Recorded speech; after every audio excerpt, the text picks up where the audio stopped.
fabled heat, where magic meets desire.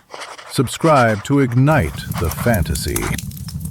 The smell of ozone and burnt Tupperware always meant I was about to make rent. I sat cross-legged on the hardwood floor of my studio apartment, surrounded by a circle of coarse sea salt and crushed LED bulbs. In the center sat the crucible, a cracked ceramic slow cooker I'd bought for $3 at an estate sale in Jersey. It was currently humming a low, vibrating note that rattled the fillings in my teeth. "Come on, you piece of junk," I whispered, wiping a smear of soot from my cheek. "Daddy needs new acrylics." I wasn't a witch, I wasn't a warlock. I was, according to the one legitimate forum I'd hacked into, a bottom-feeding scavenger.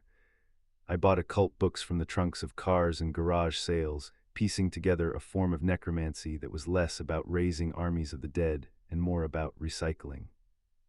The slow cooker shuddered. A flash of violet light, cold as the void, illuminated the peeling wallpaper. When the smoke cleared, I peered inside. There they were, 3 glowing, irregular pellets the size of marbles. They hummed with a soft, mournful sound. Soul-motes, or as I called them, spare change. In the high-stakes economy of the undead, moving a whole soul was like trying to break a $100 bill at a lemonade stand. It required blood sacrifices, massive rituals, and usually a murder or two. But these were fractional soul energy, clean, portable. They could power a ward, heal a minor wound, or give a ghost enough juice to say goodbye to a loved one, and I made them out of ambient spiritual static and microwaves. I reached in with kitchen tongs to retrieve them, but the front door to my apartment didn't just open, it exploded inward. Splinters of cheap wood rained down like confetti. I scrambled back, clutching the slow cooker to my chest as a silhouette stepped through the ruin of my entryway. He was tall, dressed in a suit that cost more than my entire building, with a charcoal overcoat that billowed in a wind that didn't exist. His face was severe, carved from marble and cold indifference, framed by dark hair slicked back with military precision. He looked at me, then at the slow cooker, with a gaze that felt like a physical weight pressing against my lungs. "Elara Vance," he said, his voice was deep, smooth, and terrifyingly calm. "You are in violation of Article 7 of the Necrotic Accords, unlicensed synthesis of spiritual matter." "Who are you?" I stammered, heart hammering against my ribs. He stepped into the light. His eyes were a startling, unnatural gray, the color of a storm cloud right before the lightning strikes. "I am Justicar Cassian Blackwood of the Order of the Pale Veil, and you, little scavenger, have caused quite a stir." He raised a gloved hand. The shadows in the corners of my room lengthened, turning into tendrils that slithered toward me. "White hats want you stopped. Black hats want to chain you to a radiator and milk you for those." He gestured disdainfully at the glowing pellets, trinkets. "I'm just paying bills," I shouted, scrambling to my feet. "You are destabilizing the market of souls," Cassian countered, taking a threatening step forward. "Surrender the device, Vance, now." I hugged the ceramic pot tighter. "It's a slow cooker, you can't just—" Suddenly the window behind me shattered. It wasn't the wind this time. A canister hissed through the broken glass, landing between us. Thick green smoke, acrid and smelling of rotting meat, erupted instantly. Cassian's eyes widened. "Get down." He lunged, not to attack me, but to tackle me. His heavy body slammed into mine, driving the breath from my lungs as he shielded me with his coat. The world turned into a chaotic swirl of green fog and shouting voices. "Secure the maker," a voice rasped from the fire escape. "Kill the Justicar." Cassian snarled, a sound that was more wolf than man. He grabbed me by the waist, his grip bruising. "Black hats, the obsidian circle, they found you." "What do we do?" I coughed, the green gas burning my throat. He looked down at me, his face inches from mine. Up close, I could see the flecks of silver in his iris and the faint scar running through his eyebrow.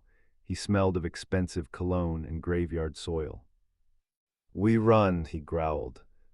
He raised his hand, and the floorboards beneath us dissolved into shadow. We fell into the darkness just as the apartment erupted in green witch fire. Falling through a shadow portal feels exactly like being swallowed by a python, tight, suffocating, and terrifyingly muscular. We were spit out onto cold concrete, tumbling over one another in a tangle of limbs. We were in a subway tunnel, damp and dark, lit only by the distant service lights. The air smelled of rust and standing water. I scrambled away from him, clutching my slow cooker, miraculously unbroken like a lifeline. You kidnapped me. Cassian stood up, brushing invisible dust from his impeccable coat. He looked unruffled, while I felt like I'd been put through a blender. I rescued you, he corrected, his tone dripping with aristocratic disdain, though I'm beginning to question the value of the asset. Asset, I snapped, standing up on shaky legs. I'm a person, and you broke my door. The obsidian circle just tried to liquefy your lungs, and you're worried about your security deposit. He stepped closer, towering over me. The magic radiance coming off him was intense, a cold pressure that made the hair on my arms stand up. Do you have any idea what you've created? That spare change is pure, uncorrupted soul energy. To a black hat, you are an infinite battery. I just wanted to fix my car, I muttered, feeling small under his gaze.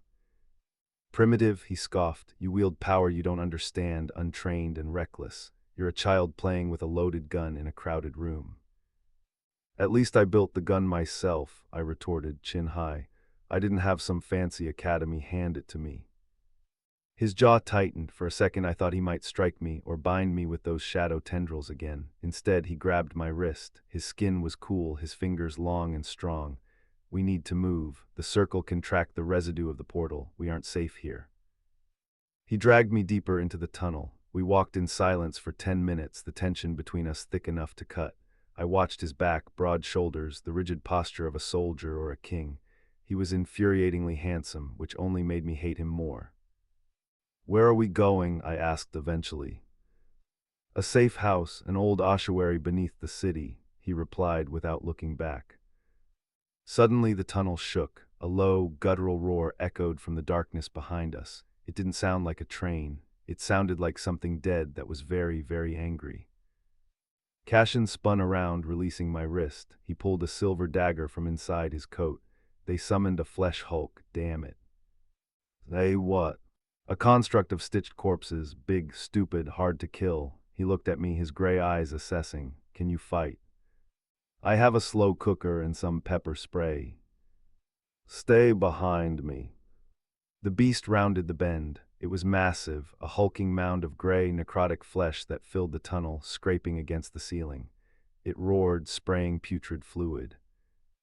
Cassian didn't flinch. He raised his hand, chanting in a language that sounded like cracking bone. A wall of translucent white bone erupted from the ground, blocking the tunnel.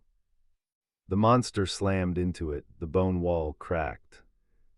It's too strong, Cassian gritted out, sweat beading on his brow. He was straining, his hands trembling as he poured energy into the barrier. I used too much power on the portal. I'm running dry. The monster hit the wall again. A large chunk of the barrier fell away. Cassian turned to look at me, desperation cracking his stoic mask. Vance, the motes, I need them. You want to eat my rent money.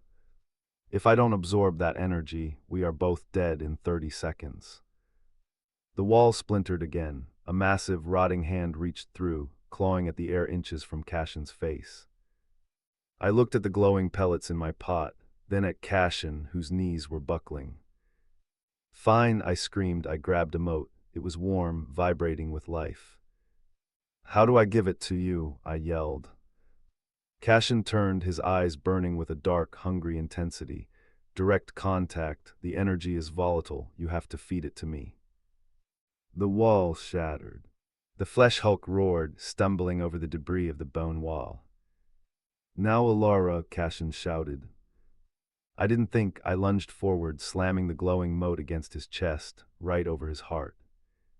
Not there, he gasped, grabbing my hand. It needs a conduit, mouth to mouth, breath to breath. It's the only way to filter the intake. My eyes went wide. The monster was 10 feet away, raising a fist like a wrecking ball. Cassian didn't wait for my consent. He yanked me against him, one hand tangling in my hair, tilting my head back. He crushed his mouth down on mine. It wasn't a kiss, it was a collision. His lips were cold, but his mouth was hot. As I gasped in shock, the energy of the mote in my hand flared, traveling up my arm, through my chest, and out into him. It felt like swallowing a star.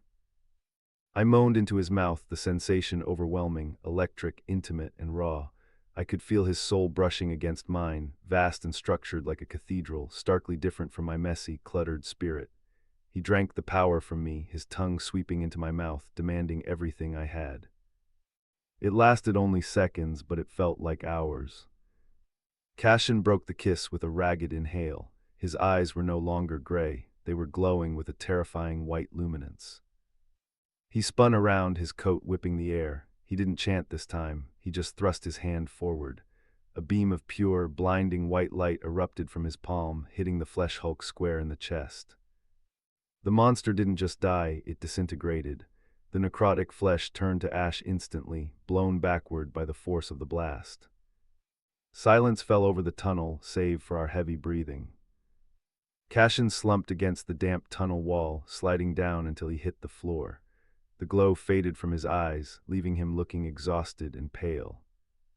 I stood there trembling, touching my lips. They felt swollen. My heart was doing gymnastics in my ribcage. That, and I whispered, that was necessary, he croaked, though his voice lacked its usual bite. He looked up at me, and for the first time there was no disdain, only a darkened heat that made my knees weak. That was high-grade energy, pure. I haven't tasted anything like that in centuries. I sank down next to him, keeping a safe distance. Don't get used to it, that was $40 worth of supplies. He let out a short, dry laugh. It transformed his face, making him look younger, less like a statue and more like a man. You are absurd, Elara Vance. We sat in the dark for a long time. The adrenaline was fading, replaced by a hyper-awareness of his body next to mine. The tunnel was cold, and instinctively we drifted closer. Why do you do it? He asked quietly. Necromancy, it's a filthy art. I was lonely, I admitted, staring at the tracks. My parents died when I was young. I found a book, I thought. Maybe I could say goodbye properly. I never did manage that, but I found I could make these little lights. They made the empty house feel less empty. Cassian turned his head. His hand moved, covering mine where it rested on the concrete, his fingers laced with mine. The Order sees death as a disease to be managed. The Circle sees it as a weapon. You see it as comfort. Is that wrong? He squeezed my hand. It is dangerous, but perhaps not wrong. The atmosphere shifted. The threat of death had stripped away our defenses. I looked at him, really looked at him. The arrogance was a shield, just like my sarcasm. Underneath, he was just a man carrying the weight of 1,000 ghosts. He leaned in, his gaze dropping to my lips. The transfer, it wasn't completely efficient. I can still feel the static. Is that a complaint, Justicar? I whispered, my pulse spiking. No, he murmured, closing the distance. It's a craving. He kissed me again. This time it wasn't for survival. It was slow, deliberate, and devastatingly sensual. His hand moved to my waist, pulling me into his lap. I straddled him, the cold concrete forgotten. I could feel the hard ridge of his desire beneath me, and a different kind of magic began to pool in my belly. But before things could escalate, a chilling sound echoed through the tunnel. Not a roar this time. Applause, slow, sarcastic clapping. We broke apart. Standing at the end of the tunnel, illuminated by the fading service lights, were 5 figures in obsidian robes. The leader, a woman with a face tattooed in skeletal patterns, smiled. How touching, she sneered. The Justicar and the scavenger, Romeo and Juliet of the graveyard. Cassian tried to stand, but he stumbled. The blast had taken too much out of him. He was running on fumes. Give us the girl, the woman commanded, raising a jagged black staff, and we will let you die quickly, Blackwood. Cassian pushed me behind him, swaying on his feet, over my dead body. The woman grinned. That's the plan. She slammed her staff down. A wave of black force rippled through the air. It hit Cassian before he could raise a shield. He flew backward, slamming into the concrete wall with a sickening crunch. He slid down, motionless, blood trickling from his mouth. Cassian, I screamed. I scrambled to him. He was breathing, but barely. His chest was caved in. Get the girl, the woman ordered. The figures began to advance.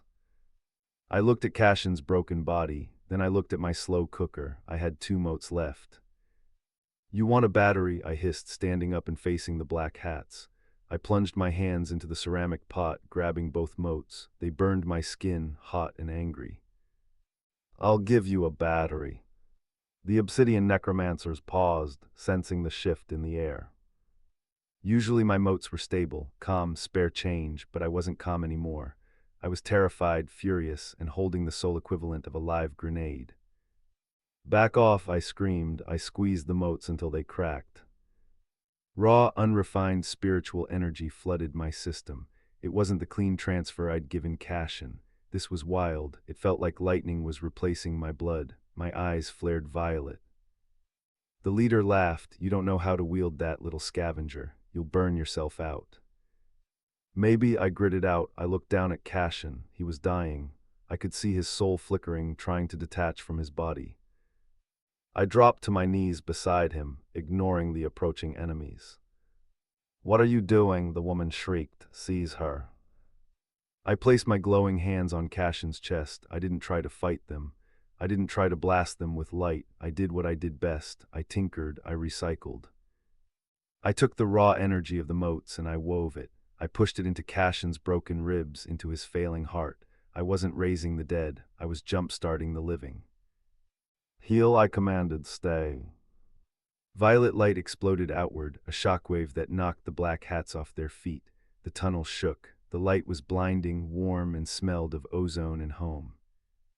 Beneath my hands, Cassian gasped. His eyes flew open, blazing with my violet light mixed with his silver storm. His ribs knitted together with audible cracks. The color rushed back to his face. He sat up, surging with the power ID force-fed him. But this time he didn't push me away. He grabbed my hand, anchoring himself to me. Together, he said, his voice resonating with power. He stood, pulling me up with him. We were a circuit now. My raw generation, his refined control.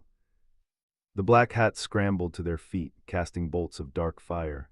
Cassian raised his free hand. A shield of violet crystal materialized, absorbing the attacks effortlessly. My turn, he whispered. He swept his hand forward. The shadows in the tunnel didn't attack us. They obeyed him. They rose up like a tidal wave, engulfed in the violet energy I was funneling into him. The wave crashed over the obsidian circle. They didn't stand a chance. The energy didn't kill them. It severed their connection to the void. They screamed as their dark magic was stripped away, leaving them powerless humans cowering in the mud.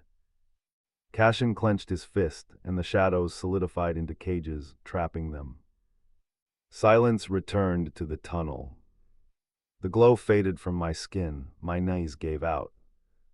Cassian caught me before I hit the ground. He scooped me up into his arms, holding me against his chest.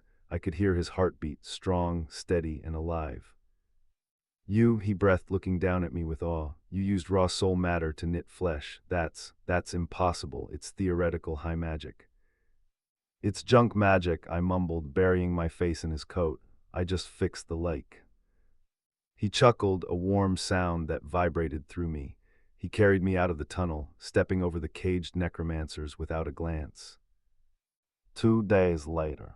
My new apartment was significantly nicer than the old one, mostly because it was actually a guest suite in the Order's headquarters. I was sitting on a velvet sofa, examining a new slow cooker, high-end digital display, when the door opened. Cassian walked in. He wasn't wearing his armor-like coat. He was in a dress shirt, sleeves rolled up, revealing tattoos on his forearms I hadn't seen before. The council is in an uproar, he said, closing the door and locking it. They don't know what to do with you. Half want to study you, half want to knight you.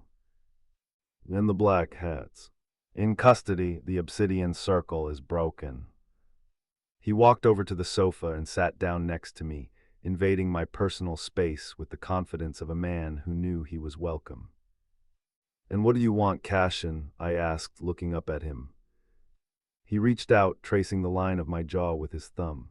The touch sent a shiver straight down my spine. I want to know, he said softly, if you have any more spare change. I might be able to make some, I teased, but the exchange rate has gone up. Name your price. I grabbed his tie, pulling him down until our lips were a breath apart. I think you know the price. He groaned low in his throat and crashed his mouth against mine. It was the same electric heat as the tunnel, but without the fear. He pushed me back against the cushions, his weight a heavy, welcome comfort. I'm going to teach you, he murmured against my neck, his hands roaming over my body, possessing and worshipping all at once. I'm going to teach you how to refine that power, and you. I'm going to teach you to loosen up, I panted as his hand slipped under my shirt, skin to skin, igniting sparks of magic and pleasure. Deal, he growled. The slow cooker on the table beeped, signaling a finished batch, but neither of us looked. We were too busy making magic of our own.